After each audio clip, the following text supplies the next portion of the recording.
Payment कब तक करोगे? मैं वापस आती हूँ कब आना आपको? मंडे वापस करते थे।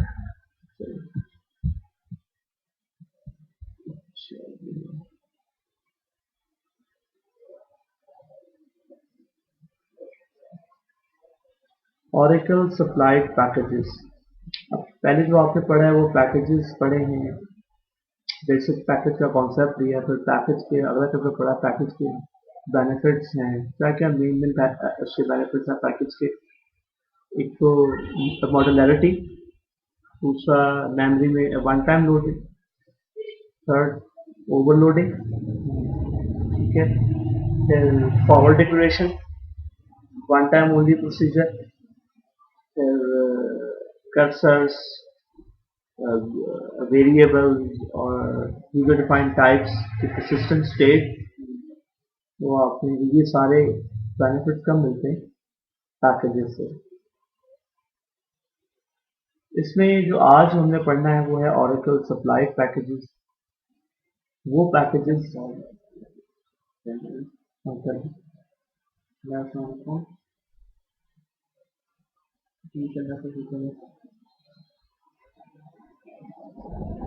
यहाँ पे, हाँ जी,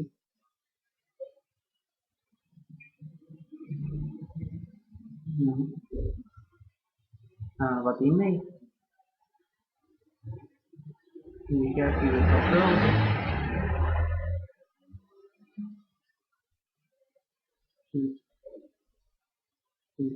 इसकी डिटेल्स वगैरह फिर आप मुझे मेल कर दीजिएगा। Thank you so much.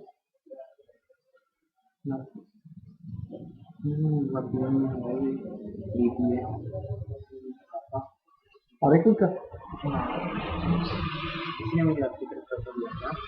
Student है, नहीं डॉक्टर क्या नाम है? हाँ? इमरान फैसलाबाद से है? नहीं लाहौर का। आप इसको नहीं जानते, इसका कोलीग है रिजवान, वो आपका स्टूडेंट था। अच्छा, तो इसमें उससे पूछा ना, तो फिर आपका नंबर इसमें भी ले दिया। अच्छा, इसमें जो है सप्लाइड पैकेजेस जो ऑरेकल ने हमें भी सप्लाइड पैकेजेस दिए बना के बिल्ट इन, जैसे ऑरेकल ने हमें बिल्ट इन फंक्शन दिए थे ना अपर का लोअर, इसी तरह ऑरेकल ने हमें सप्लाइड पैकेजेस दिए। उन सप्लाइड पैकेजेस के अंदर जो है ये चीजें आ जाती हैं कि इसमें तो बेसिकली दो मेन ये supplied packages, DBMS DBL, definition language के कोई काम करवाने को, इस तरह DBMS जॉब है, DBMS आउटपुट है, DBL फाइल है, DBL एक्टिविटी है, ये सारे ऑरेकल के सप्लाइड पैकेज हैं। ऐसे काम जो हम ऑरेकल में वो नहीं कर सकते, वो इस ऑरेकल के सप्लाइड पैकेजेस की मदद से कर सकते। बेसिक काम तो बेसिक प्रोग्रामिंग को आप कर ही लेते हैं जो प्रोग्रामिंग के लिए टूल चाहिए होते हैं, लेकिन अगर आपको अपनी एप्लीकेशन को मजीद एक्सपेंड करना है तो इन पैकेज की मदद जरूर ली जाती है, जिनको हम दूसरे लैंग्वेज में API बोलते हैं। ऑरेकल सप्लाइड पैकेजेस जो हैं, using supplied packages, Oracle supplied packages are provided with the Oracle server. वो आपको जो है प्रोवाइड करते हैं ऑरेकल सर्वर की फंक्शनैलिटी, और इसमें जो डेटाबेस की होती है फंक्शनैलिटी उसको एक्सटेंड करते हैं, और plus enable access to certain SQL feature जो नॉर्मली, तो ये कहना चाह रहा है कि ऐसे ऑपरेशन जो आप नॉर्मल एसक्यूएल में नहीं कर सकते या नॉर्मल PL/SQL में नहीं कर सकते। जैसे फॉर एग्जांपल आप, अगर मैं कहूँ कि PL/SQL ब्लॉक के अंदर कोई टेबल क्रिएट करो, कर लोगे? नहीं होगा।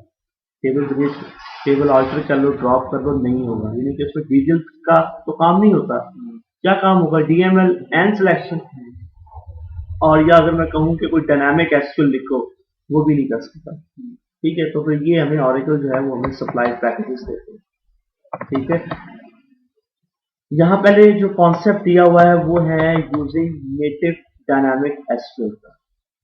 ठीक है, अगर फॉर एग्जांपल मैं आपको एक प्रोग्राम कहता हूँ बना के दो ऐसा कि एक प्रोग्राम ऐसा बनाऊं कि मैं टेबल पास करूं, क्या पास करूं? उसको, उस प्रोग्राम को टेबल नेम पास करूं, वो प्रोसीजर अंदर क्या करे कि वो उस टेबल से सारे रिकॉर्ड डिलीट कर दे। कोई भी टेबल पास करूँ प्रोसीजर को, procedure name del underscore rect support procedure name है, और मैं उससे कोई भी टेबल एम का, डेप्थ का, सेल ग्रेड का, एम्प्लॉइज का, जब कोई भी टेबल पास करता हूँ तो वो क्या करे, प्रोग्राम वो रिकॉर्ड डिलीट करे। कैसे करें? टेबल नेम पास करा रिकॉर्ड डिलीट कर दो। हाँ, क्यों, वाई? टेबल नेम हम इस तरह क्यूरी में कोई वेरिएबल वगैरह इस तरह नहीं दे सकते ना। हाँ, मतलब कि आप ये हमारे पास कहना चाह रहे substitution हैं कि variable- delete from table name. हाँ। तो अगर मैं वहां पर प्रोसीजर का पैरामीटर लिख दूं पी अंडरस्कोर टेबल नेम, तो वो तो उसे टेबल समझेगा ना, टेबल नहीं होगा। ठीक है ना? आप समझ गए मेरा पॉइंट? हाँ। कि डायनामिक एसक्यूएल परफॉर्म करना चाहते हैं।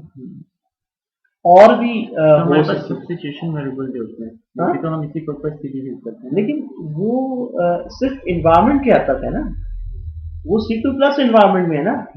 जब आप चले जाओगे फॉर्म पे तब क्या करोगे? वो तो उस एनवायरनमेंट के हवाले से, वो तो जस्ट एक एडमिनिस्ट्रेशन पॉइंट ऑफ व्यू के हवाले से आप उसको यूज कर सकते हो। कोई एंड यूजर को नहीं आप दोगे ना वो एनवायरनमेंट। क्या वो एनवायरनमेंट एंड यूजर को देने वाला है C2+? आजकल तो वो भी लोग यूज नहीं करते, आजकल तो वो टोड वगैरह यूज करते हैं। लेकिन रिकमेंडेड है, ऑरेकल ये कहता है कि आप वो दो, अगर आपने पेपर देने तो वो एग्जाम को फिर आपसे पूछेगा। ठीक है, तो और भी बहुत सारे हैं डायनामिक एसक्यूएल। ये नहीं कि खाली डिलीट है, आप सिलेक्ट भी हो सकती है कि आप कहते हैं जी सिलेक्ट कॉलम, आप रन टाइम पे पास करो, फ्रॉम रन टाइम पे पास करो, पूरी स्टेटमेंट को डायनामिक करना चाहते हैं तो वो कैसे पॉसिबल है? Dynamic SQL is the SQL statement that contain variable that can change, यानी कि एक ऐसी स्टेटमेंट लिखी जाएगी जिसके अंदर वेरिएबल का इस्तेमाल किया जाएगा, और जब वो चलेगी तो वो वेरिएबल रिप्लेस होकर एक्चुअल स्टेटमेंट बन जाएगी रन टाइम पे। ठीक है, तो is the SQL statement with the place holder and store in the character string. As a character string के अंदर कोई भी लिखेंगे, किसी वेरिएबल में बना के हम वो स्टेटमेंट लिखेंगे, और फिर उस वेरिएबल को उस जो भी हम टूल यूज करें उसमें पास कर देंगे। जैसे ये देखा ना, is written using DBMS SQL, इसके थ्रू हम डायनामिक एसक्यूएल लिख सकते हैं। एक है एग्जीक्यूट इमीडिएट और एक है DBMS_SQL। ठीक है, ये इसे आप कर सकते हैं। और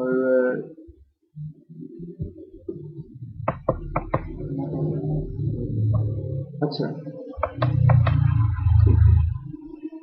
अच्छा, कोई भी जब स्टेटमेंट होती है ना, तो उसका स्टेटमेंट का जो फ्लो होता है एग्जीक्यूट होने का, कोई भी स्टेटमेंट हो, चाहे वो डायनामिक हो चाहे वो नॉर्मल हो, तो ये डिफरेंट फेसेस से गुजरती है स्टेटमेंट। एक स्टेटमेंट को रन करने के लिए ये मैं बात कर रहा हूँ सेलेक्ट की, लेकिन ये वेरी करती है, सिलेक्ट भी हो सकती है, DML भी हो सकती है। अगर सिलेक्ट करती है तो पहले वो स्टेटमेंट पास होगी, अगर स्टेटमेंट के अंदर बाइंड वेरिएबल अगर आपने यूज की तो वो प्रोसेस होंगे, फिर स्टेटमेंट क्या होगी, एग्जीक्यूट होगी, और फिर लास्ट में रिकॉर्ड फेच होगा। तो ये कह रहा है कि सम स्टेजेस में भी स्किप, जरूरी नहीं कि सिलेक्ट स्टेटमेंट में बाइंड वेरिएबल हो, तो फिर जब बाइंड नहीं हो तो क्या होगा, पास होगा, एग्जीक्यूट होगा, और क्या होगा, फेच होगा।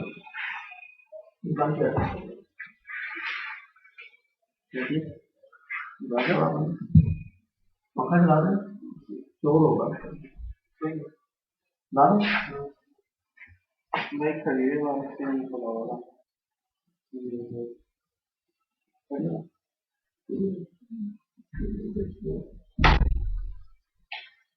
मजा बंद कर दो,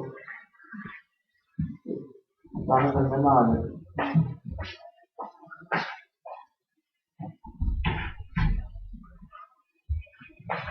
कि उसमें बाइंड ना हो तो खाली फिर क्या होगा, पास, एग्जीक्यूट एंड फेच। और ये तो हो गया सिलेक्ट के केस में। अगर DML केस है तो DML के केस में भी पास हो सकता है, बाइंड हो सकता है, एग्जीक्यूट हो सकता है, लेकिन फेच नहीं, क्योंकि उसमें रिकॉर्ड नजर नहीं आते, प्रोसेस हो जाते हैं। सिलेक्ट में फेच होते हैं।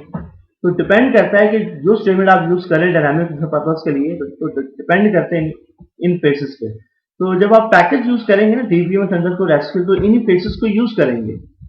पहले स्टेटमेंट को पास करवाएंगे, फिर बाइंड करवाएंगे, एग्जीक्यूट करवाएंगे, फेच करवाएंगे। बाइंड समझते हैं क्या होता है? जो बाइंड वेरिएबल नहीं होते हैं, वो वेरिएबल कमांड्स है, वो भी हो सकते हैं। वो फॉर्म के जब आप यूज करेंगे वेरिएबल, तो वो भी बाइंड वेरिएबल ही कहलाएंगे।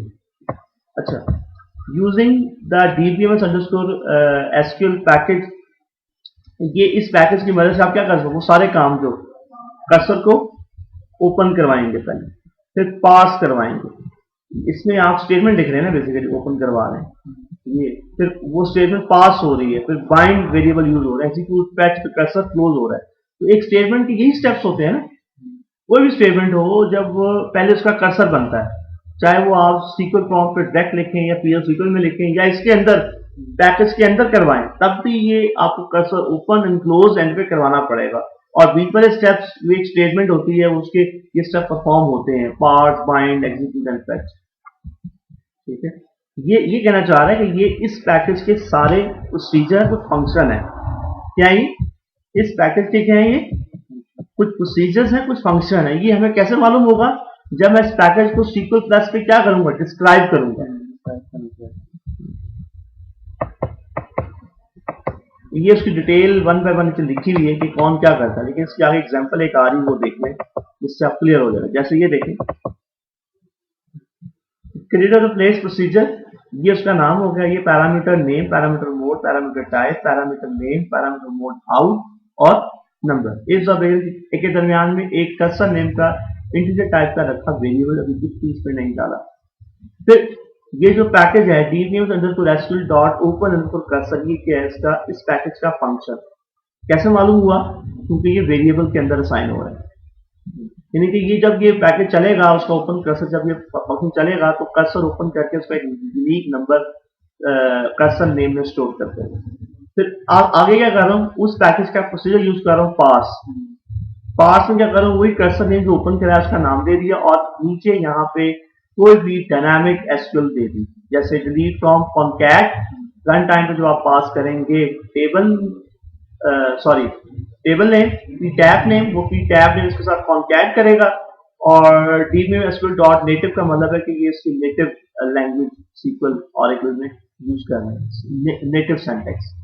ठीक है, और ये क्या कर रहे हैं, जब ये पार्स होगा, तो पार्स होने के बाद क्या होगा, जब पास होता है तो उसके बाद वो ये उसको एग्जीक्यूट करवा, तो वो क्या कर रहा है, क्योंकि ये भी क्या एक फंक्शन एग्जीक्यूट, तो जब ये कर्सर जब पास हो जाएगा, उसके बाद वो एग्जीक्यूट हो गए, उसके जितने भी रिकॉर्ड प्रोसेस होंगे वो पास हो कर लेगा कि रोज आउट पैरामीटर, और जब ये हो जाएगा तो एंड पे क्या कर देगा, कर्सर क्लोज कर देगा। जब उसको चलाएगा तो क्या कहेगा, वेरिएबल डिलीटेड नंबर एग्जीक्यूट, नाम दिया, जब आप उसको प्रिंट करेंगे तो आएगा इतने रिकॉर्ड डिलीट हो गए। इस तरह आप कोई भी टेबल पास करेंगे, रिकॉर्ड डिलीट होता है।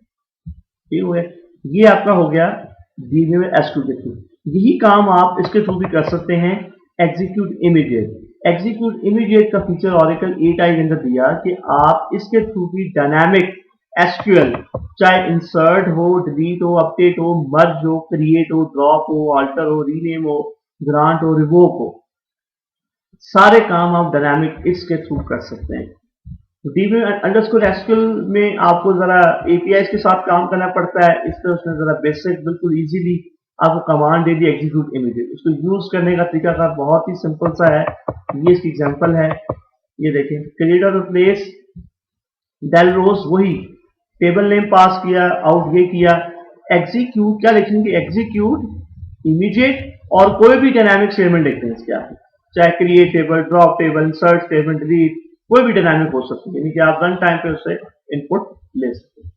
क्योंकि कर्सर परफॉर्म हुआ, तो इसके पीछे क्या परफॉर्म हुआ, इम्प्लिसिट कर्सर, तो उसने क्या कर लिया, उसका एट्रीब्यूट यूज कर लिया इम्प्लिसिट कर्सर का, उसका नाम SQL होता है, और उसमें तो इसी का प्रिंट हो गया।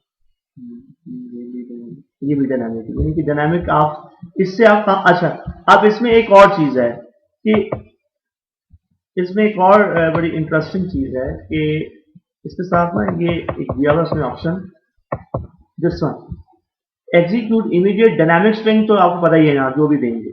इनटू एक नई चीज नजर आ रही है आपको, इनटू में आप यहां पे देख सकते हैं वेरिएबल्स, क्या देख सकते हैं, वेरिएबल्स देख सकते हैं, यानी कि ये सिलेक्ट के केस में यूज होगा ना। अगर आप कोई डायनामिक सिलेक्ट स्टेटमेंट यहां पे लिखते हैं और उस select statement dynamic single record return करे, तो क्या करेगा, इनटू वो वेरिएबल रख देगा, या फिर PLC को रिकॉर्ड टाइप दे सकते हैं पूरा वेरिएबल, समझ गए ना। इसी तरह इंटू हमें उसमें देना होगा, इसमें नहीं देना पड़ेगा, अलग से देना पड़ेगा। कहाँ पे? इंटू मैंने कहा इसमें एग्जीक्यूट करते हुए देना पड़ेगा। हाँ जी, पहले तो हम क्यूरी में दे देते हैं, हाँ सिलेक्ट समथिंग इनटू, अब वो इसके अंदर आपको कहना पड़ेगा। है। अच्छा, into is use for single row query, वही मैं बात कर रहा हूँ, फिर सिंगल रो होगी एंड स्पेसिफाई द वेरिएबल या record in to column value और यूजिंग क्लास की क्या है, is use to hold a bind arguments the default parameter mode is in. Using, ये क्या होल्ड करेगी? बाइंड पैरामीटर मीन्स के ये कहना चाह रहा है कि यहाँ पे आप उसे कोई स्टेटमेंट के अंदर अगर आपने कोई बाइंड यूज किए हुए पैरामीटर, क्या यूज किए हुए? बाइंड, तो यहाँ पे एज ए रेफरेंस देंगे तो वो जो आप पास करेंगे वो उसमें कर देगा। ठीक है, यहाँ पे expression block is pass to dynamic SQL statement, यानी कि आप यहाँ पे इसे पैरामीटर दे सकते हैं ना, तो वो जो भी आपने यहाँ पे नाम दिए होंगे आप यही देंगे ना, यूजिंग क्लास देंगे, इन देंगे या आउट देंगे या इन आउट देंगे, और फिर ये क्या होगा? आर्गुमेंट का नाम, और वो आर्गुमेंट का नाम आपने कहाँ यूज किया होगा? ऊपर यहां पे यूज किया होगा ना बाइंड आर्गुमेंट, यानी कि ये कहना चाह रहे हैं कि आर्गुमेंट आपने यहां पे दिया, ठीक है, वो जो भी आप पास ऑन करेंगे ये बाइंड आर्गुमेंट आपने कहाँ यूज किए होंगे? स्टेटमेंट के अंदर। सपोज आपने यहाँ नाम रखा ए, तो यहाँ पे आप स्टेटमेंट के अंदर कहीं ए रख रहे होंगे, तो जब आप यहां से कुछ पास करेंगे वैल्यू, ठीक है, वो उसको पुट कर देगा। अब यहाँ पे जो है एग्जाम्पल मैं आपको दे दूंगा, इससे क्लियर हो जाएगा, क्योंकि इसकी एग्जाम्पल यहाँ पे नहीं है, यहाँ से मैं आपको समझाने की कोशिश करता हूँ। अच्छा, पहले उसने यहाँ पे क्या दिया है, यूजिंग,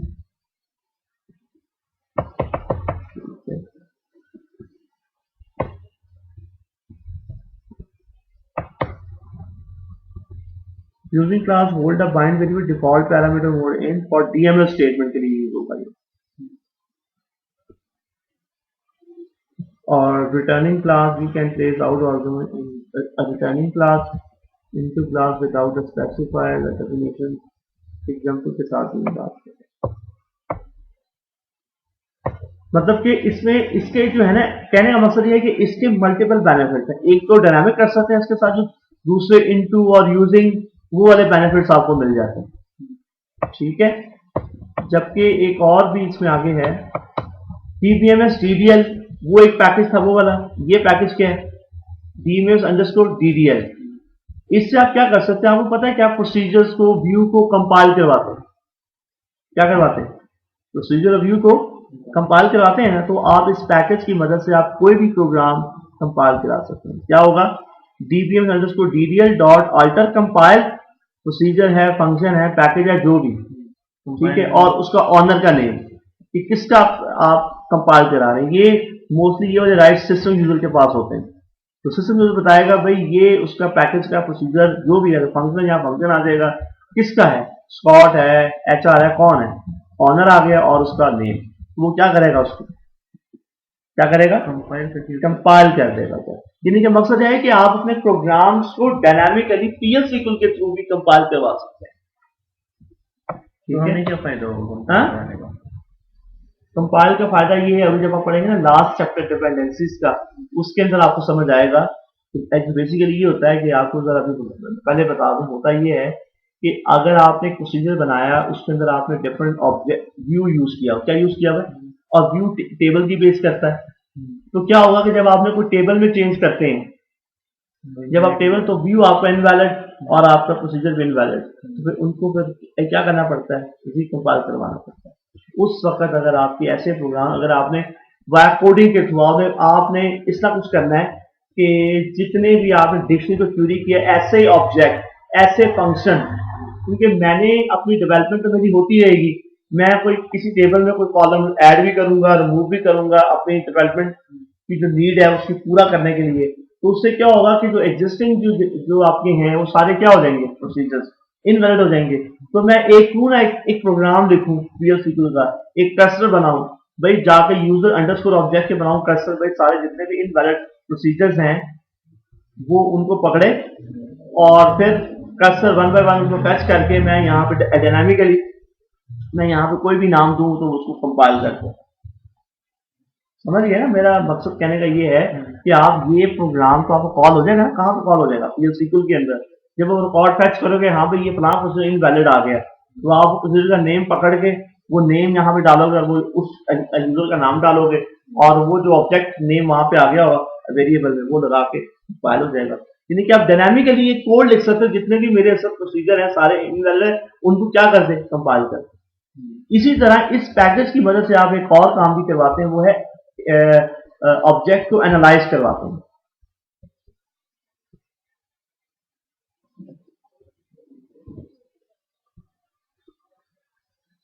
टेबल्स को आप एनालाइज करवाते हैं, जैसे यहां पे लिखा हुआ है टेबल। एनालाइज करवाने का मतलब ये होता है कि उस टेबल के स्टैटिस्टिक्स कैलकुलेट कर देता है और टेबल के स्टैटिस्टिक्स कैलकुलेट करके डिक्शनरी के अंदर स्टोर कर देता है। जैसे टेबल के स्टैटिस्टिक्स क्या होते हैं भाई, टेबल में नंबर ऑफ रिकॉर्ड्स कितने हैं, टेबल में नंबर ऑफ डिस्टिंक्ट वैल्यू कितनी है, टेबल्स में ये एडमिनिस्ट्रेशन पॉइंट ऑफ व्यू से टेबल का कितना साइज हो गया है। तो बेसिकली ये जो स्टैटिस्टिक्स है ना, जब क्यूरी जब एग्जीक्यूट होती है ना, तो क्यूरी का उस क्यूरी को एग्जीक्यूट करने के लिए एक प्रोग्राम होता है, उसको बोलते हैं क्यूरी ऑप्टिमाइजर। क्यूरी ऑप्टिमाइजर वो जो भी क्यूरी लिखते हैं, चाहे वो क्यूरी डायरेक्ट लिखें SQL फॉर्म पे, चाहे आप PL/SQL ब्लॉक के अंदर लिखें, तो वो ऑप्टिमाइजर उस क्यूरी को पकड़ता है और उसका प्लान वगैरह जनरेट करता है और स्टेटमेंट पे एग्जीक्यूट करता है। लेकिन वो जो प्लान वगैरह बनाता है तो फिर वो उसके जो स्टैटिस्टिक्स कैलकुलेट करवाए होते हैं ना, वो उसको भी अपने पास ले लेता है और उसको लेके बेस्ट प्लान बनाता है कि मुझे क्या करना है इसको एग्जीक्यूट करने के लिए। तो बेसिकली अभी बात हमें ये होता है कि हमें अपने जितने भी टेबल्स हैं सारे टेबल्स के हमें स्टैटिस्टिक्स कैलकुलेट करवाने हैं एक गो हेड में। तो मैं क्या करूंगा, यूजर अंडरस्कोर सारे ऑब्जेक्ट पकड़ लूंगा, टेबल सारे रखूंगा, एक कर्सर बना लूंगा, select object name from user underscore objects और where object type is equal to table, तो उसके सारे क्या आ जाएंगे, सारे टेबल्स आ जाएंगे। और मुझे स्टैटिस्टिक्स किसकी कैलकुलेट करवाने, किसी टेबल की करवाने। तो फिर मैं क्या, जब मेरा एक कर्सर बन जाएगा तो मैं उसको टच करा के वेरिएबल, जब मुझे उस ऑब्जेक्ट का नेम मिल जाएगा तो मैं यहाँ पर वो ये वाला लाइन यूज कर लूंगा, DBL underscore DDL analyse object. Table तो है ही है, यूजर मुझे पता है एसएच है, और जो यहाँ पे देगा जो ऑब्जेक्ट नेम उसे वहां से मिलेगा वन बाय वन, तो वन बाय वन लूप में ये बार बार चलेगा, तो सारे ऑब्जेक्ट सारे क्या हो जाएंगे, सब टेबल्स के स्टैटिस्टिक्स कैलकुलेट हो जाएंगे। तो ये काम आप कैसे कर रहे हैं, एक प्रोग्रामिंग के थ्रू। एक तो ये होता है कि अगर आपने टेबल के स्टैटिस्टिक्स कैलकुलेट करने हैं तो आपको क्या करना पड़ेगा, सारे ऑब्जेक्ट टेबल, सपोज अगर आपके 30 टेबल है तो वैसे तो एक कमांड होती है analyse table, analyse table, table name compute statistics, वो आप SQL प्रॉम्प्ट पे डायरेक्ट कमांड दे सकते हो। लेकिन उससे नुकसान क्या होगा कि अगर 30 टेबल है तो वो कमांड आपको 30 दफा देनी पड़ेगी, कल को टेबल बढ़ भी जाएंगे। और ये वाले जो टेबल के जो स्टैटिस्टिक्स लेने होते हैं ये आपको वीकली या मंथली चाहिए होते हैं हर टेबल्स के, ताकि क्यूरी का जो प्लान है वो बेस्ट से बेस्ट बने और क्यूरी का रिस्पॉन्स जल्द से जल्द आए। तो उसके लिए टेबल्स के लिए हमें स्टैटिस्टिक्स रिक्वायर्ड होते हैं। तो अगर वो हम कमांड 30 टेबल में बार बार चलाएं तो टाइम तो लगेगा, कल आज 30 है कल को 50 हो जाएंगे, फिर अगले दिन और 100 हो जाएंगे। तो ये तो आपने काम डेली करना है।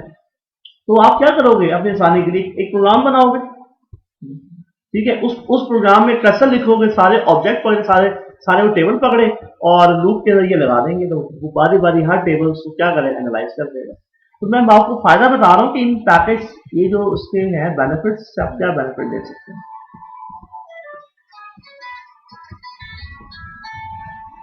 पॉइंट ये मेरा, ठीक है, ये आपको उससे जरूरत पड़ेगी, ठीक है। PBMS जॉब, अगर आपने अपने काम को ऑटोमेट करना है, फॉर एग्जांपल आपने एक प्रोग्राम बनाया कि रोज का अगर आपको ओपनिंग क्लोजिंग बैलेंस चाहिए होगा, या कोई डेली कोई आप एक्टिविटी ऐसी करनी है कि जो रात के टाइम, क्योंकि दिन के टाइम यूजर को हम ही दे सकते हैं, वो ऑटोमेट हो जाए। हम कहते हैं रात को 1 बजे हम शेड्यूल लगा दें, फ्लां प्रोग्राम चले, वो प्रोसेस करके डेटा कैलकुलेट करके एक किराया टेबल में फेंक।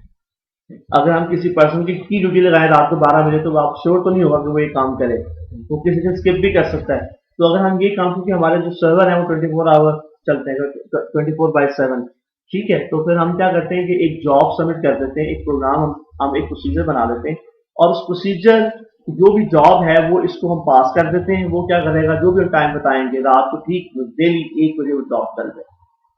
इसका सारा प्रैक्टिकल उसके अंदर है, मैंने करवाया होगा, ये उसको देख लीजिए, ठीक है। रिकॉर्डिंग में, हाँ रिकॉर्डिंग में सारा जो आपको दूंगा लेक्चर्स, सारा सब प्रैक्टिकली किया हुआ है। उसमें मैंने बेसिकली एग्जाम्पल एक की होगी, मैं बता दूँ आपको। इसमें मैंने ये किया हुआ कि एक टेबल बनाया है, एक प्रोसीजर बनाया, उस प्रोसीजर के अंदर जो है वो उस टेबल में रिकॉर्ड फेंकता है उस प्रोसीजर के थ्रू, ठीक है। उस प्रोसीजर को मैंने इस जॉब के वाले कर दिया। वो जॉब क्या करती है, वो हर 1 मिनट के बाद प्रोसीजर चलाती है, तो वो प्रोसीजर क्या करता है, उस टेबल में रिकॉर्ड डाल देता है। तो आप देखेंगे जब ये जॉब सबमिट हो जाएगी सर्वर को, तो वो हर 1 मिनट में वो टेबल में एंट्री आ रही है, समझ गए, ठीक हो गया। ये उसके सारे कुछ प्रोसीजर्स हैं, फंक्शंस हैं, पैकेजेस हैं। वैसे अगर आपने किसी की आपको डिटेल चाहिए तो मैं आपको बड़ा आसान सा हल लिखूँ, गूगल पे जाके पैकेज का नाम लिखे DBMS_job, तो सारे आपको API विद एग्जाम्पल के साथ मिल जाएंगे, समझ गए। जो पैकेज जिसकी आपको चाहिए इंफॉर्मेशन, DBMS_DDL, DB_job और ये सब के, तो ये सारों की डिटेल 1 बाय 1 के ये प्रोसीजर या पैरा या उसके एक्सेप्शंस, ये जैसे ये एग्जांपल दीजिए कि ये आपने ये ये एक प्रोग्राम बनाया हुआ, ये पीछे आपने बनाया था ओवरलोडिंग, याद है, overpack dot add department, overloading package, overloading procedure, package name dot procedure. इसमें क्या करवा रहे हैं, एक एजुकेशन डिपार्टमेंट ऐड करवा रहे हैं। तो ये क्या करेगा, ये इसका मतलब है कि ये जॉब कब स्टार्ट होगी, आज में एक दिन ऐड करेंगे, कल जॉब स्टार्ट होगी, और फिर उसमें एक दिन प्लस ऐड कर करके वो हर एक दिन के बाद ये जॉब चलेगी, तो उसके बाद कमिट कर दिए, बस ये है, ठीक है। इसी तरह आपका अपना ही आपको कोई भी हो सकता है कि किसी टेबल में रिकॉर्ड इंसर्ट करवा रहे हैं,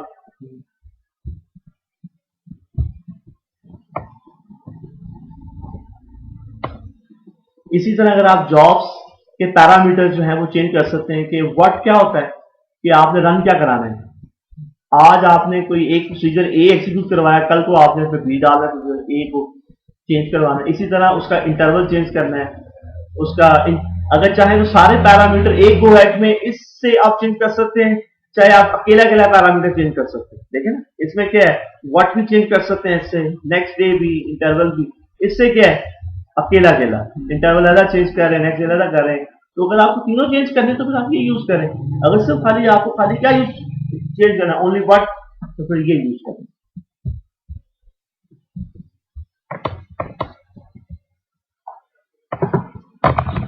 इसी तरह जो वैसे तो जॉब तो अपने टाइम पे चलेगी, जो भी आपने टाइम स्पेसिफाई किया। अगर आपने जॉब इमीडिएट रन करवानी है तो सिंपल क्या लिखें, जिसमें जॉब डॉट रन। अच्छा, जॉब का जो आईडी है ये आपको कहां से मिलेगा, यूजर अंडरस्कोर जॉब्स।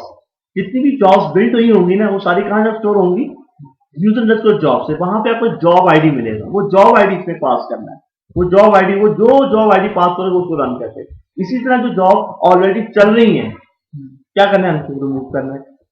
या फिर ये है कि जो जॉब काफी लेंथी है, सपोज एक जॉब है वो रात को अभी चलना शुरू हुई, सुबह हम ऑफिस में आए, अब तक जॉब चल रही है, और उससे क्या होगा कि सर्वर के रिसोर्सेज पूरे फुल यूटिलाइज हुए हैं, दूसरा यूजर कोई एंटर नहीं हो पा रहा, क्यों, सर्वर बहुत बिजी है। तो फिर मैं क्या करूंगा, जॉब को ब्रेक कर दूंगा।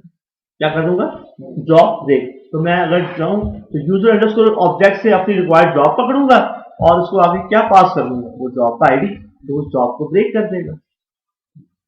ठीक हो गया, परेशानी तो नहीं, एग्जाम्पल है उसकी, ठीक है। हाँ, मतलब किसी एग्जाम्पल है, इसको यूज करना सिंपल इजी है। जैसे ये एग्जाम्पल दी हुई है, एक चेंज करें, यहां भी दी हुई है, देखिए क्या कर रहा है, ये जॉब आईडी है, जो पैरामीटर चेंज नहीं करना वहां नल छोड़ दें। ये क्या कर रहा है, उसका इंटरवल चेंज कर रहा है, नेक्स्ट और इंटरवल। ये क्या है, जॉब आईडी, ये हमें कहां से मिलेगी, यूजर अंडरस्कोर जॉब से।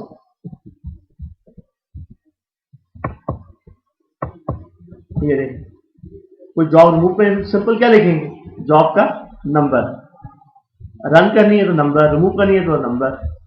मुश्किल नहीं है आप इतना। या फिर जॉब को ब्रेक करना है तो क्या करें, 1 ट्रू कर देंगे तो ब्रेक हो जाएगी, अगर फॉल्स कर देंगे तो जॉब दोबारा चल जाएगी। अच्छा, एक और भी होता है कि एक user underscore jobs underscore running, वो बता देगा जो इसे जॉब्स रनिंग में है ना, वो भी शायद हमें बता ही रहा है। ये क्या है, क्योंकि जॉब्स तो आपने बनाई है तो क्या होगा, यूजर अंडरस्कोर जॉब्स, तो डीबीए और यूजर ऑल में तो फर्क पता ही है आपको सारे में। और ये अगर रनिंग जो जॉब्स चल रही हैं, सिंपल क्या लिखेंगे, dBA jobs underscore run, simple ड्यूरी करेंगे। इस पैकेज से तो आप वाकिफ ही हैं, ठीक है। इसमें आप एक वाकिफ ये है कि पुट अंडरस्कोर लाइन यूज करते हैं। बेसिकली इसके अंदर ना, जब आप इस पैकेज को यूज करते हैं, इसमें एक बफर पीछे यूज होता है। पहले क्या होता है कि पहले आपने वैल्यू अंदर भेजनी होती बफर में, फिर आउटपुट लेनी होती है, तो ये दोनों काम करता है, पुट भी करता है और प्रिंट भी करता है। अगर आपने ये काम अलग अलग करवाने हैं, पहले सारे पुट करा लें बफर में, फिर एक गो में प्रिंट करा लें। बात समझे नहीं समझे? अभी हम क्या करते हैं, dbms underscore output dot put underscore, इसका मतलब है कि वो बफर में वैल्यू जो ही डालेंगे वो प्रिंट करेगा। हाँ, वही साथ जो डालेंगे प्रिंट भी कर देगा एक साथ।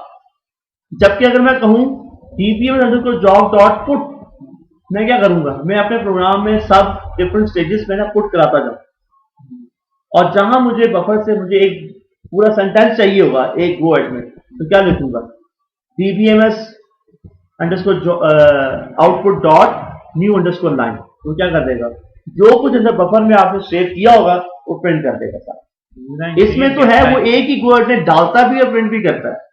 गेट लाइन से नहीं प्रिंट करता, नहीं, गेट लाइन से जो लाइन नंबर्स बताता है आपको, ठीक है, गेट लाइन सिंगल लाइन और गेट लाइन मल्टीपल लाइन, ठीक है।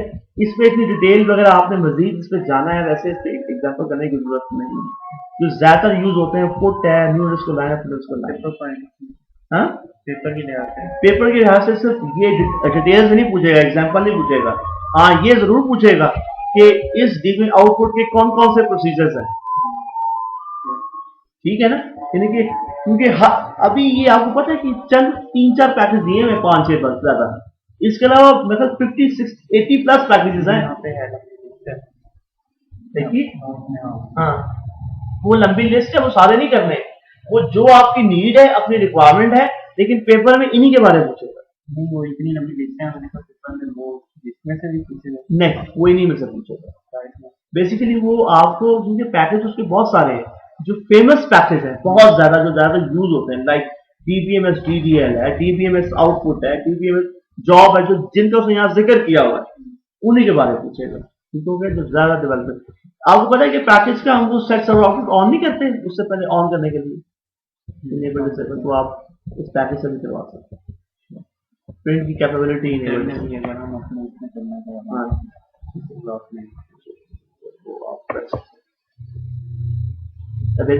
आप देखें ना यहाँ पे ये क्या करता है, append text from the procedure to the current line of the output buffer, और ये क्या करता है, मार्कर इज आउटपुट बफर, और ये combined action put and new line, और get line retrieve the current line from the, जो एक लाइन बफर में होती है उसको प्रोसीजर में आउट करता है। जबकि ये क्या है, इसमें जो भी करते हैं हम लाइन लाइन बाय लाइन करते जाते हैं, हाँ नहीं कि उसी लाइन कंटिन्यू होते हैं। उसमें ये है ना कि आप एक बार पुट करते रहे, जैसे एक बता दूं करके, dbms again dbms output put है ना डॉट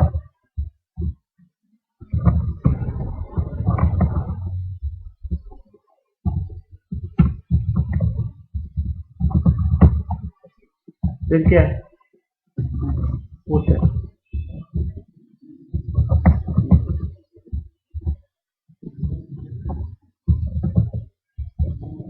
dbms आउटपुट में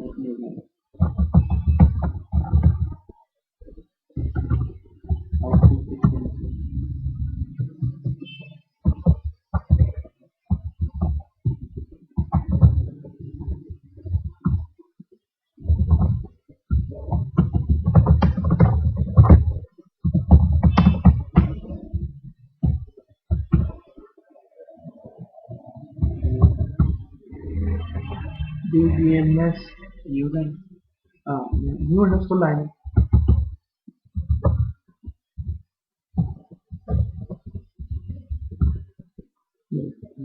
इसका हो जाता है हाँ सही।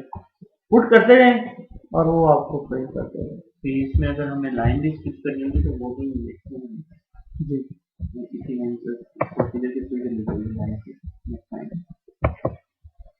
हाँ ये न्यू लाइन, वो न्यू लाइन पे जाएगा।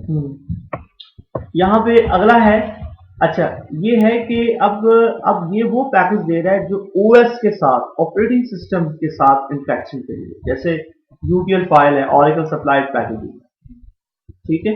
इससे आप क्या कर सकते हैं, एक टेक्स्ट फाइल में डेटा रीड भी कर सकते हैं, राइट भी कर सकते हैं, जो आमतौर लैंग्वेज में होता है कि टेक्स्ट फाइल से डेटा रीड करना या राइट करना। तो ये आप ऑरेकल आपको पैकेज देता है। एक बात याद रखें, जो ऑरेकल आपको फैसिलिटी देता है वो आपने पैकेज से ही करनी है, ये नहीं करनी कि बैठ खुद से उसकी कोडिंग नहीं रोल है। बात समझिए ना कि जो ऑरेकल आपको फैसिलिटी दे रहा है वो ज्यादा फास्ट होगी और ज्यादा रिलायबल होगी, ठीक है। तो इसलिए UT files oracle supply package provide text IO capability, ये ऑरेकल 7.3 वर्जन से अवेलेबल है, ठीक है। ये अच्छा ये डीबीएमएस अंडरस्कोर लॉग, आपको पता है कि लॉग के साथ जो ऑपरेशन मैंने बताया था कि अगर आपको कोई इमेज स्टोर करना है, कोई फाइल स्टोर करनी है, तो उसके लिए कंपोजिट स्केलर टाइप में यूज होती है, इसमें आप इमेजेस फाइल वगैरह स्टोर कर सकते हैं। उसके लिए पैकेज होता है डीबीएम उसको लॉग, ये भी ऑरेकल का सप्लाई पैकेजेस है। ये क्या करता है, प्रोवाइड रीड ओनली ऑपरेशंस और एक्सटर्नल बी फाइल की जो टाइप होती है उसके ऊपर, और ये वाला जो पैकेज है ये ऑरेकल 8 से अवेलेबल है, ठीक है। और इसमें आप जो इंटरनल जो लॉग के ऑपरेशंस होते हैं, रीड एंड राइट करना, इसको पूरा चैप्टर है, इसके क्या है, पूरा चैप्टर है। आगे जो कंटिन्यू कर रहा है उसको कर रहा है कंटिन्यू। तो दो इसके पैकेज हैं ओएस के साथ इंटरेक्ट करने के लिए, क्योंकि ओएस के साथ इंटरेक्ट यहाँ करना पड़ेगा, इमेजेस आपके ओएस में पड़े होंगे, फाइल ओएस में पड़ी होंगी, तो उसके साथ इंटरेक्शन के लिए ये वाला पैकेज यूज होगा डीबीएम लॉग। और अगर एक नॉर्मल टेक्स्ट फाइल है तो उसके लिए DBM file. UTL underscore file, इससे आप क्या कर सकते हैं कि इससे आप extend IO to text file, यानी कि जो भी टेबल से डेटा उठा के आप एक टेक्स्ट फाइल में फेंकना है या टेक्स्ट फाइल से उठा के आपने कुछ टेबल में फेंकना है, तो ये आप काम कर सकते हैं। अच्छा इसके लिए ना कुछ सारी सेटिंग्स करनी पड़ेगी, कुछ सर्वर्स की डायरेक्टरी में कुछ सर्वर्स के पैरामीटर सेट करने पड़ेंगे, फिर आपको ज्यादा फैसिलिटी मिलेगी। इसका भी सारा प्रैक्टिकल उसके अंदर है। इसके लिए पहले आपको डेटाबेस एडमिनिस्ट्रेटर से कांटेक्ट करना पड़ेगा, वो एक डिफरेंट पैरामीटर्स होते हैं वो आपको सेट करने पड़ेंगे। जैसे मैं आपको बता दूं, जैसे ये यूटीएल अंडरस्कोर फाइल डायरेक्टरी, ये एक होता है parameter file, server parameter file, तो डेटाबेस एडमिनिस्ट्रेटर को इसकी एक्सेस होती है। लेकिन ये मैंने उसका प्रैक्टिकल सारा करके दिखाया हुआ कि इस फाइल में कैसे मॉडिफाई करना है, ठीक है। इसमें बताता है कि एक तो डायरेक्टरी ओएस लेवल पे तो पता ही है, एक डायरेक्टरी हमने बनानी है डेटाबेस लेवल पे, क्या बनानी है, डेटाबेस लेवल पे हमने एक लॉजिकल डायरेक्टरी बनानी है, तो उसके लिए एक पैरामीटर सेट कर दिया यूटीएल फाइल डायरेक्टरी, और जो डायरेक्टरी आप जिसको डिक्लेयर करनी है उसका पाथ सेट करते हैं। जैसे ये एग्जांपल दे रहा है फॉर लाइन्स इसके अंदर वो फाइल वगैरह सेव कर देगा, नहीं फाइल सेव नहीं करेगा। बेसिकली ये यूज हो रही है कि यहाँ पे फाइल्स या तो यहाँ इस फोल्डर में जो भी ये फोल्डर सेट किया आपका, जो भी ये तो लाइनर को सेट किया लाइनर का, आप यहाँ पर सी कॉलम स्लैश जो भी पाथ है आपका वो सेट कर देंगे। तो उसका मतलब होगा इस फोल्डर के अंदर जो कुछ पड़ा होगा या राइट करना है वो आप ऑरेकल को समझ जाएगा डेटाबेस लेवल पे, ठीक है। तो ये आप सकते हैं। अगर तो आप चाहते हैं कि सारी, तो क्या करें, स्टार यूज करें। तो ये पैरामीटर कौन सा सेट करता है, डेटाबेस एडमिनिस्ट्रेटर, ठीक है। जब आप यूज बेसिकली ये इसका फ्लो है कि आपने पहले सबसे पहले क्या करवाएंगे, उस पैकेज की मदद से यूट्यूब फाइल, तो पैकेज से पहले फाइल ओपन कराएंगे। अगर तो आपने टेक्स्ट फाइल से रीड करवाना तो गेट लाइंस के मेथड यूज करेंगे, और अगर आपने पुट कराना है, टेक्स्ट कराना है, उसमें लिखवाना है, तो फिर पुट अंडरस्कोर लाइन। तो इसमें और देखना है कि कितनी लाइन आपने रीड करनी, कितनी लाइन आपने राइट करनी है, और सारा काम हो जाएगा तो लास्ट में क्या करना है, फाइल को क्लोज कर देना। ये सारा उसका प्रैक्टिकली किया हुआ है, ठीक है। ये उसके सारे हैं कुछ प्रोसीजर, कुछ फंक्शन है, ये इससे आप फाइल ओपन कराते हैं, ठीक है। इससे आप चेक करते हैं कि पहले फाइल ओपन है कि नहीं है। इससे आप लाइन क्या करते हैं, गेट करवाते हैं, लाइन पुट कराते हैं, नई लाइन पुट अंडरस्कोर लाइन, नई लाइन क्रिएट करवाते हैं, पुट फॉर्मेटिंग करवाते हैं उसमें, न्यू लाइंस, तो ये सारे उसको फ्लैश करवाते हैं, फाइल क्लोज, ये सारा एक एक का। वैसे मैंने सारा पैकेज उसमें करवाया हुआ है। अगर आपको मजीद इसके ऊपर पैकेज की और डिटेल पे जाना है तो इसको जाके गूगल पे लिखिएगा तो आपको सारी डिटेल आ जाएगी, लेकिन उसके अंदर सारी लैब उसके अंदर दी हुई है, तो मैं आपको दूंगा, ठीक है। अब क्योंकि जब आप फाइल पे जब आप ऑपरेशन परफॉर्म करते हैं, मैंने कहा ना पैकेज में आप क्या क्या स्टोर कर सकते हैं, ये और एक सप्लाई पैकेज, और एक जो पैकिंग बना कर दिया हुआ है ना यूटिलिटी फाइल, उसके अंदर कुछ प्रोसीजर है, फंक्शंस हैं, कुछ टाइप्स भी होंगी, कुछ एक्सेप्शंस भी होंगी। ये उस यूटिलिटी फाइल में ऑरेकल ने बिल्ट इन क्या दी एक्सेप्शन कि जब आप इस पैकेज को यूज करोगे तो आप गलत पाथ लेगा तो ये वाला एरर, एक्सेप्शन एरर। सपोज अगर आप यूजर जब इस पैकेज को चलाएगा, क्योंकि जब इस पैकेज को किसी प्रोग्राम में अगर कॉल करेगा तो जब प्रोसीजर को अपना पैरामीटर पास करेगा तो पास अगर गलत देगा तो उसकी एक एक्सेप्शन रेज होगी, उससे फिर आप उसको वन इनवैलिड पाथ में आप एक्सेप्शन को हैंडल कर सकते हैं कि आपका पाथ गलत है, आपका फाइल नेम हैंडल गलत है, आपका ऑपरेशन गलत है, आपको राइट्स नहीं है, रीड के राइट्स नहीं है, राइट के एरर नहीं है, तो ये जो भी एरर है उसको आप यूजर, जो भी यूजर गलती से एरर देगा उसको ट्रैप करके उसको यूजर फ्रेंडली एरर दे सकते हैं एक्सेप्शन के पार्ट्स में। ये वो उसके डिफरेंट बता रहा है कि ये इसको यूज करने का ये उसके पैकेज, जैसे मैंने बताया था अगर आप इस पैकेज को यूटिलिटी फाइल को डिस्क्राइब करेंगे तो सारा कुछ आपको डिटेल से बता रहा है, हर एक की पैरामीटर बता देगा और बता देगा कि कौन से फंक्शन है, प्रोसीजर ओवरलोडिंग, क्योंकि पैकेज है तो वो उसमें सारे बेनिफिट यूज करता है, वो जो आप पीछे पढ़ते हैं। ये देखें, ये रीड का ऑपरेशन है, ये क्या है राइट का ऑपरेशन है, ये क्या है अपेंड का ऑपरेशन, ठीक है। ये इसकी एग्जांपल दी हुई है, बेसिकली ये एग्जांपल क्या करेगी, इसी एग्जांपल का प्रैक्टिस करवाया बस। ये एग्जांपल बेसिकली क्या करेगी, ये जिसका उसने कर्सर बनाया ना, जिसका ये वाला अब नजर आ रहा है, क्या आ रहा है, फ्रॉम एम्प्लॉइज में लास्ट नेम सैलरी डिपार्टमेंट पकड़ रहा है, ये डाटा उठा के एक टैक्स फाइल में कनेक्ट करें, ये डेटा कहाँ पड़ा हुआ, टेबल में पड़ा हुआ है ना, उसको उठा के कहाँ पे टेक्स्ट आएंगे, जब आप करेंगे तो वो वहां पे बकायदा सारा स्टॉक फुट वहां पे नजर आएगा आपको, ठीक है। ये सारी कंप्लीट एग्जांपल यही कॉपी पेस्ट हुई है, उसके अंदर सारे देखें यूज किए हैं, set application error, raise application error, ये उसके क्या है वही एक्सेप्शंस, उस पैकेज की क्या यूज किए हैं। जब भी आप इस पैकेज को यूज करते पहले क्या देते हैं, पैकेज नेम डॉट जो भी उसका फंक्शन है या एक्सेप्शन है जो भी है उसकी आइटम, ये इसका आउटपुट आएगा, अच्छा उसे दिया होगा, ये फाइल बनाएगा, एग्जाम्पल उसके अंदर है, एंजॉय कर लिया, ठीक है। तो ये भी एक बड़ा अच्छा इंपॉर्टेंट पैकेजेस है। बेसिकली इसमें आप कोई भी लिंक, कोई साइट पास करते हैं तो उसका सोर्स कोड बता देता है, लेकिन वो आपका उस साइट की आपको पोर्ट भी देनी पड़ेगी, जिस पोर्ट पे बाय फॉर 80 पोर्ट होती है ना, कोई भी सारे सेक्स होती है, हाँ ये प्रोजेक्ट की सॉफ्टवेयर, हाँ, यानी कि आप ये पैकेज यूज करते हैं, यानी कि आप कोई भी साइट लिंक देंगे तो क्या करेगा, उसका हाइपर टेक्स्ट जो मार्कअप लैंग्वेज होती है HTML वो दे देगा। एग्जांपल ये है दिस वन, क्योंकि ये फंक्शन है तो उसने कहाँ यूज कर लिया, उसको ट्यूबल में आपने साइट लिखी oracle.com, उसका आगे पोर्ट बताई तो कनेक्शन बताया तो उसने उसको सारा दे दिया। तो पोर्ट क्या होती है, यहाँ पे ये प्रॉक्सी बताई थी ना आपके पास, मैं आपको बताता हूँ, आप इंटरनेट यूज करते हैं ना, ठीक है, उसमें जाके IP कॉन्फ़िग पे लिखिएगा, IP कॉन्फ़िग कोई IP लिंक प्रोवाइडर की बस से मिला होगा आपको, IP वो IP यहाँ पे देगा, मतलब IP जो हमारे सिस्टम का IP पे वही नहीं, वो जो डायनामिक DHCP के थ्रू IP नहीं देता आपको इंटरनेट प्रोवाइडर, IP कॉन्फ़िग तुम्हारा नहीं पता, CMD में जाके IP कॉन्फ़िग लिखे तो बता देगा इस वक्त आपको इंटरनेट का ये वाला IP, ये वाला गेटवे, ये सब कुछ मिला हुआ है, तो आपने वो दे देंगे, ठीक हो गया। इस तरह प्रैक्टिकल उसके अंदर आया है। जैसे ये देख, इसको किस पर्पज के लिए यूज कर रहा है, देखें क्या कर रहा है, डिक्लेयर ड्यूटी अंडरस्कोर एचटीपी, ये उसका एक यूज कर रहा है एचटीएमएल अंडरस्कोर पीसेस टाइप का, ठीक है। वेरिएबल, ये क्या एक्स क्या वेरिएबल है वो, और ये क्या उसकी टाइप, वो टाइप बनाई होगी, और बेसिकली ये चाह रहा है कि जिसका जो आउटपुट है वो कहां स्टोर हो जाए, एक्स जो उसने टाइप बनाई है, ठीक है।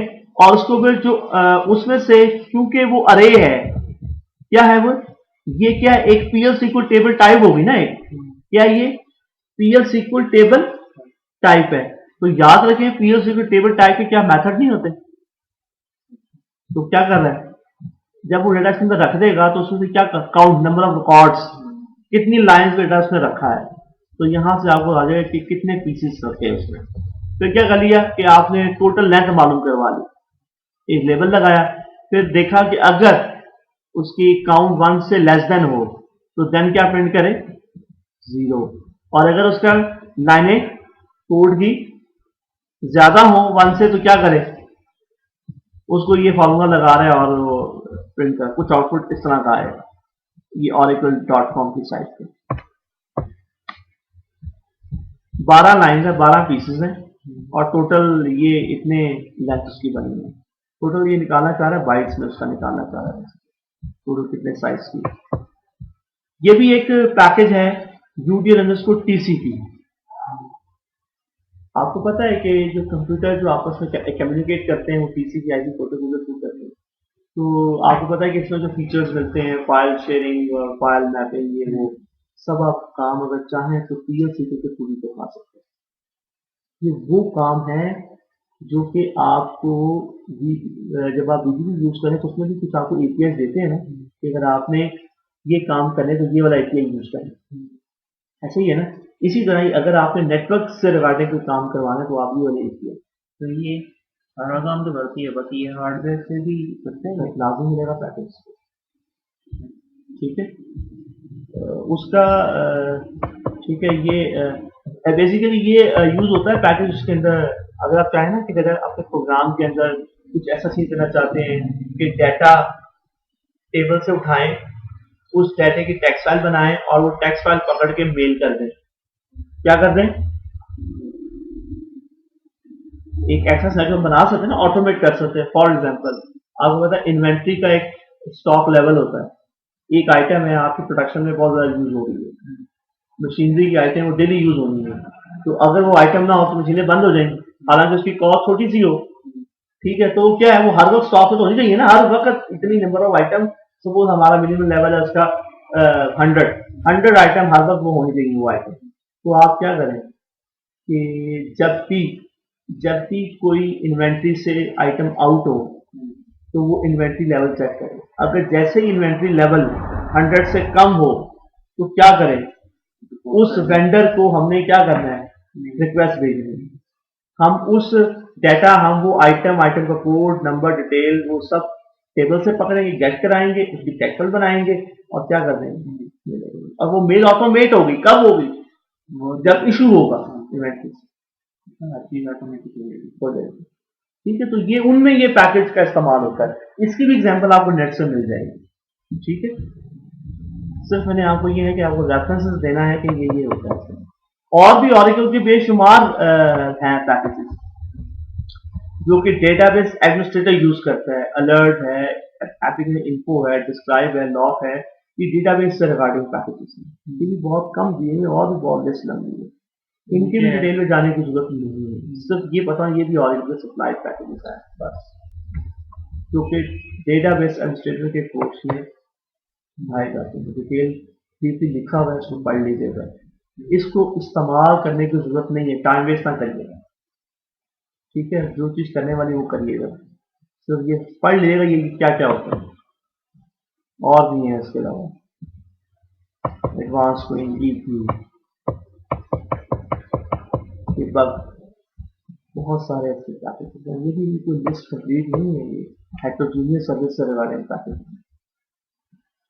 ये अगर आप नॉन ऑरेकल डेटाबेस के साथ कम्युनिकेट करें, इंडेक्स IoT के लिए ये हमने पैकेज हमारे नेक्स्ट चैप्टर में ये पढ़ना था। इंडस्ट्रियल लॉ जस्ट खत्म ही नहीं हो रही है। ये भी एक बड़ा अच्छा पैकेज है जो कि पहले Oracle 8 में हम पढ़ाया करते थे, DBA में 5। बेसिकली ये होता है कि एक ही सिंगल इंस्टेंस में ना मैसेजिंग करनी है।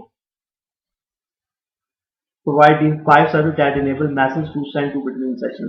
एक सेशन के दरमियान एक सेशन ने दूसरे सेशन को मैसेज भेजना है, यानी कि आपस में एप्लीकेशन एक पाइप बना लेते हैं। तो उसके लिए ये बहुत सारे जो हैं, अगर आपने कोई रैंडम नंबर जनरेट करवाना है, ये यूज होता है अक्सर। अगर आपने कोई लॉटरी का कोई प्रोग्राम बनाना हो, कोई रैंडम कोई नंबर निकालना हो, तो आप ये वाला पैकेज वो रैंडम यूज कर सकते हैं। पाइप वाले कॉन्सेप्ट को मैंने अपनी प्रोजेक्ट में यूज किया, लेकिन वो दूसरे एंगल से था। वो इस तरह था कि वो आपने खुद एडमिन एप्लीकेशन थी ना, वो जितने भी बाकी क्लाइंट्स पे चलती थी ना, उसको कंट्रोल करती थी, मैनेज करती थी। ठीक है।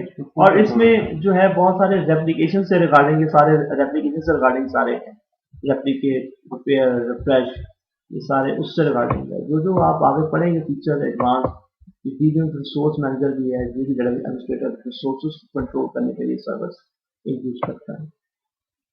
ठीक है। इसी तरह ये भी एक पैकेज है रो आईडी को पढ़ने का। वैसे तो रो आईडी एक इनक्रिप्ट फॉर्म, रो आईडी आपने देखी, वो ABC इनक्रिप्टेड है। अगर आपने उस रो आईडी को पढ़ना है कि ये रो किस टेबल स्पेस में है, किस डाटा फाइल में, किस ब्लॉक में है, किस ब्लॉक के रो नंबर पे है, वो ये इससे आप पढ़ सकते हैं। ठीक है। अगर किसी की आपने स्पेस मालूम करनी है टेबल की, तो ये ठीक है। ये बहुत जो यूज होते हैं मैं उनके नाम ले रहा हूँ, जो नहीं होते वो मैं नाम नहीं ले रहा हूँ। ये रो लेवल सिक्योरिटी है, ये एडवांस पीरियड में जो पढ़ाया जाता है। काम करता वो जो आपको रिक्वायरमेंट है वो आपने करना है। ठीक है। ये ट्रांसपोर्टेबल टेबल स्पेस ज़्यादा एडमिनिस्ट्रेटर को यूज करता है ट्रेसिंग एग्जीक्यूट करने के लिए। आउटलाइन ये वाला पैकेज फॉर एसक्यूएल ट्यूनिंग के लिए यूज होता है। ठीक है। UTL फाइल जो है ये मैंने बता दिया आपको। ये स्टैंडर्ड का पैकेज तो पता ही आपको, लेकिन मैंने इसे डिस्क्राइब किया, डिस्क्राइब नहीं हो रहा है, नहीं हो रहा था। sys डॉट लिखें,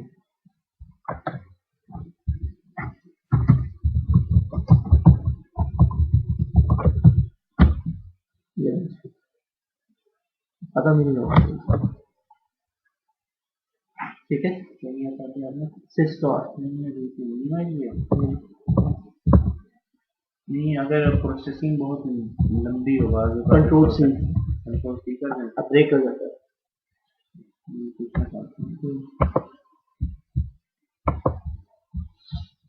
तो ये सारे यूज नहीं होते, जो आपको रिक्वायर्ड हैं अपने कंपनी में आप वही यूज करो। That's it। और लास्ट में एक बड़ी इंपॉर्टेंट बात कह रहा है कि ये जो सारे पैकेजेस जो क्रिएट होते हैं ना, ये एक प्रोसीजर जब डेटाबेस जब क्रिएट होती है ना, उस वक्त ये स्क्रिप्ट चलता है।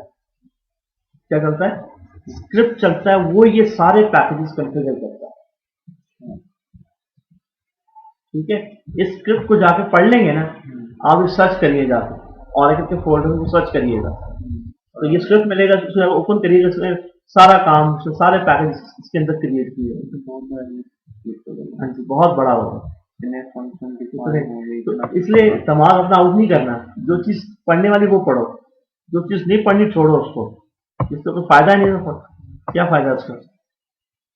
डिपेंड करता है किस जगह पे किस तरह की क्या, लेकिन आपको पता होना चाहिए ये चीजें हैं, बिल्कुल हैं। लेकिन वो किसी काम पे ना नहीं करनी, ऐसा नहीं है कि कोई काम नहीं होता। आज तक मैंने जो काम है वो किया है। ये बंदा कहे कि मैं कर सकता हूँ और हो जाता है।